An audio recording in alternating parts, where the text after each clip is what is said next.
Alright, and welcome to another Twisted Cauldron gaming video. Today we're going to add a video about our Spoils card game collection. Well, it's not ours, it's a product created by Arcane Timon, but it's a card game very similar to Magic, so I'm just going to crack on and get straight in with it. So we have these starter boxes / demo packs for people that want to show you the world of Spoils. It's got some pretty nifty artwork in it. This pack actually comes with the 5 different factions in it.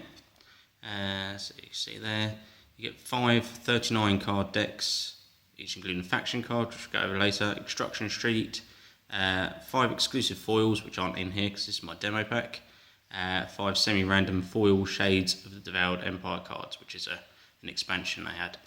And then obviously they say this cool box. So let's just open it up and just show you what you get in it. So as I said, this is my demo box. So basically we've got all of the cards in here that we use to demo with. Let's get out of the way. So you've got all the faction cards. Some of these are upside down. Cracking. Basically pretty much like most other card games. Not very dissimilar to Magic the Gathering. I believe this game was actually created by some pro players from Magic. They wanted their own sort of Magic style game. So you get 5 sets of the colours. You have whites, yellows, reds, purples and blues, and they all have their different strengths.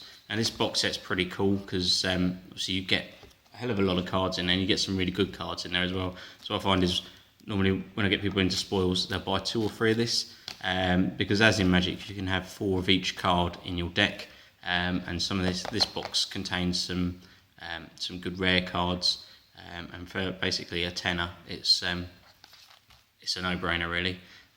Some really nice artwork to do with this game.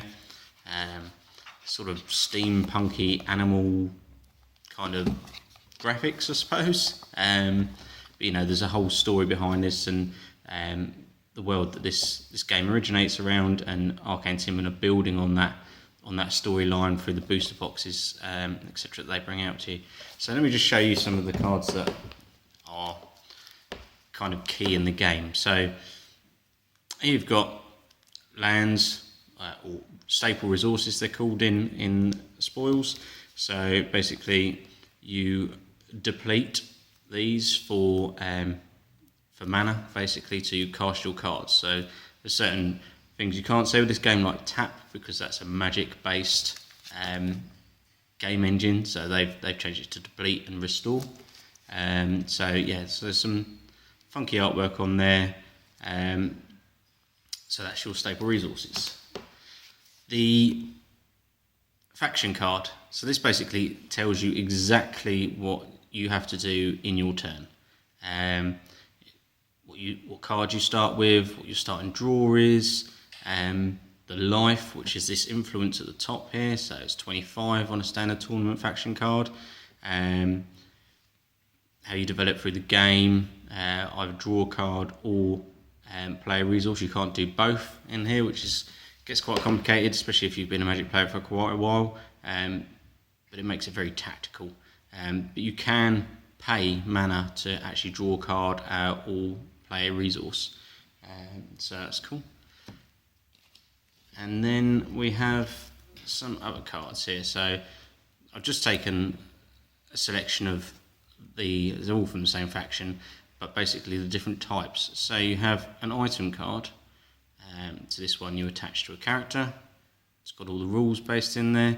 On the cards up here you've got the cost of the card, and then these little icons here are for the threshold that you need to have in order to spend that. So if we go back to one of the staple resources, you'll see it's got the same icon there. So basically you need to have at least 2 of these out in play to play this. Doesn't matter what the third one is, you just have to have 2 in play. So it's pretty cool. So that's an item card. Then you have locations, which are basically they can be attacked separately to your influence or your tournament faction card, but they do some awesome things, and there's a number of these, especially for these guys. And then you have your standard character. Now, they have a strength, life, and a speed on these. Speed's quite important in this game.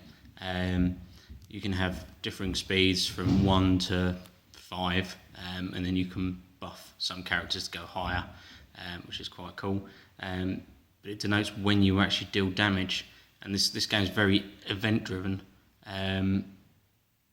So, you know, you can do damage to a player that's a lower speed than you, and then play an event card on them, which I'll get to in a minute, to basically stop them from doing damage to you, etc., etc. There's lots of different things they can do. So these are the tactics or the event cards. So pick a character this turn. This character loses 3 strength, draw a card. So basically, that's pretty awesome. You could play that after using your speed 4, do the damage, and then stop them from doing any damage to you, and then draw a card, which is pretty cool. So yes, that's basically it. Our next video will be showing you how a basic game goes through, but I just thought I'd introduce you to the world of spoils. It's definitely worth having a look at their world, which I'll put the URL in the description of the video.